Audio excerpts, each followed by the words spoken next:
You just asked me about something that's back on TV. Hey, everybody. Welcome. Making me a little guest appearance here on Sit&Have a Laugh with Pat. We went to, was that Westwego? Yeah, the baby wanted to get with you. Okay, well, she can say when we went to Westwego, Louisiana for the, let me see the Impact poster. But about a week ago as of filming, would you quit licking me? And this is your first time you've been to a big show like this in quite a while, huh? Yeah, it is. Really enjoyed it, too. So I wrote down a couple matches here. We're going to talk about it a little bit. And we're going to tell you about some crazy stuff that happened. And also, when you get through watching, look down in the description. One of the incidents we're going to describe, they did not show this on TV, but I got footage of it. So it's going to show up. So you're going to like it, too. Oh, yeah. So, got notes. I took notes. All right. Matter of fact, this is the first match we're going to talk about. Now, this was it's for the Impact Digital Media title, which is kind of like the internet belt. And this was Matt Cardona taking on Jordan Grace. And it was your first time seeing Matt Cardona. It sure was. And you've seen Jordan Grace a couple times before. Yeah. Both fantastic wrestlers. They both great wrestlers. Oh, yeah. They beat the hell out of each other. Oh, yeah. They had a computer keyboard, hit each other with it. She brought a bag out underneath the ring. We all thought it was going to be thumbtacks. It was burner cell phones. Yeah. Got slammed on them. You can see all this on the DIY Mississippi channel. But after the match was over, now, Matt Cardona wins. He kind of cheated to win.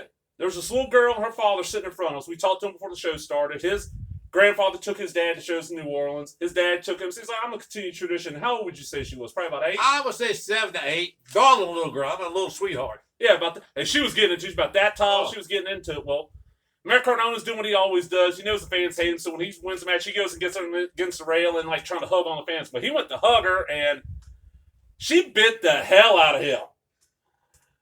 Her daddy said, he hollered, hey, she bit me. Her daddy said, did you bite her? Yes, I did. He was all sweaty. He be wet and he stink. We like to roll. Oh, I was dying laughing. And I'm shocked they didn't air that. I know. We got it, though. Yeah, I got film. We got it. And now this is already aired. As of when this goes up, this match is already aired. This next match, now this is the one, you'd seen both these ladies the night before.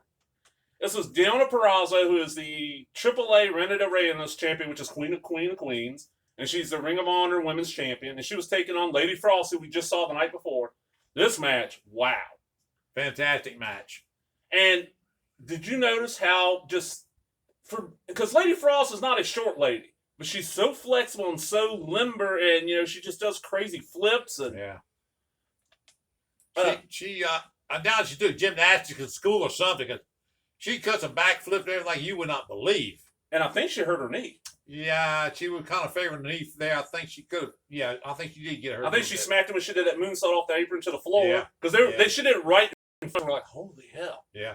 Now, the next show I'm going to mention, because we saw, 12, 13 matches. We're not going to talk about it. It was a 4-hour show. Yeah. And if you go back and watch Impact Wrestling, it's on YouTube, on TV.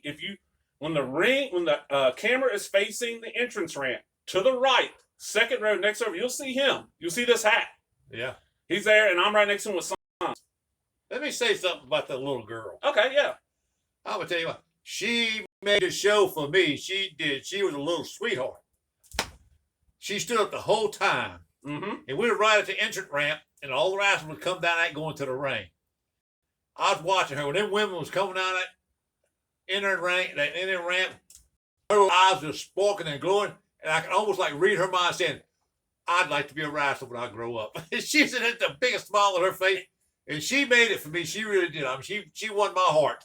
And you know what? She might end up doing it because there's a lot of women getting into wrestling now. There's more women now than yeah. When you were watching back in the day, how many women did they have? 1 or 2?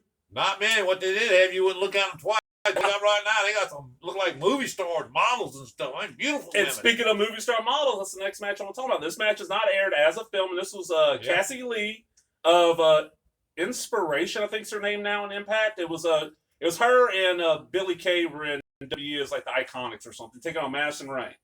And what made this match stand out for me, and you'll know why, is Madison Rayne is managed by Caleb with a K, who we know because he comes to BIW shows all the time.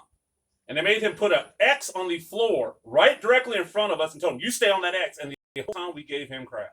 I was like, I saw you lose 2 times in matches. I'm going to see you lose in a couple weeks. And Brooke had me turn around and looked at me and smiled and mouthed something and then, shut up. Yeah. And now this is the first time you've seen either one of these ladies. Yeah. And you seem to be fairly impressed by them. Very impressed. Yeah, very impressed.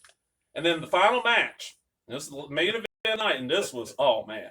It was all chaos, I'm telling you. Because before the show started, we saw a referee come out and put a door underneath the ring. So anytime somebody out the ring, we're like, hey, there's a door here. We're wanting to see this door get used.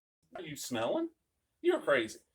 Well, it was, look at my notes here. You had Chris, Doc Gallos. I was the guy that was sweating constantly. Doc Gallos came out and he was just dripping sweat. I don't know if he's one of these guys that just sweats a lot. He has no hair to catch it. Or if there was something wrong. Or maybe he had too much to drink the night before. I don't know. Hey, you know what? We're in New Orleans, so he might have went out and partied the night before. Yeah, it's possible. I wouldn't want to say that. It could have happened. Well, he's known for enjoying him a few cold ones, so, you know. He was sweating horribly. I mean, it looked like somebody turned a hose on him, you know. His partner, Carl Anderson, and Jay White, Switchblade Jay White, who we just saw the night before on a New Japan match, which that was great to get to see somebody from New Japan, you know, live. Taking on Cody Deaner, Joe Doring, and the Gorillas of Destiny. And this match, like he said, was a brawl. We don't even know exactly what happened because they were fighting on all four sides of the ring. Yeah. They went up the ramp, they came back down the ramp, and when they brought that door out, I think that was the loudest noise the crowd made all night. Everybody went wild, no doubt about it, you know. But what happened, and I don't know how well cameras caught this because it's in the air, Jeff. Joe Doring went from inside the ring to outside. When he landed, he smacked the hell out of his head. And he was laying there. He was like, he could move his fingers, but his legs weren't moving. He was twitching. And I've been told that he got a stinger. He had no feeling from the legs down. They brought EMTs out. They were checking on him. They called him to the back. Tommy Dreamer ran his fat butt out of the back after the cameras got cut off and checked on him. And thankfully, Joe was okay. He got up and walked out. But it was kind of scary there for a minute because it's like, man, you know. It was. You know, we ain't never seen anything like that happen so far. But so, out of all the matches you saw that night, what would you say is your favorite brawl? Oh. The little weightlifting girl fighting that guy. Okay, Matt Cardona versus Jordan Grace. She is tiny. She's only 5'1", weigh about 150 pounds. She set all kind of records weightlifting. She's a little doll, and let me tell you what.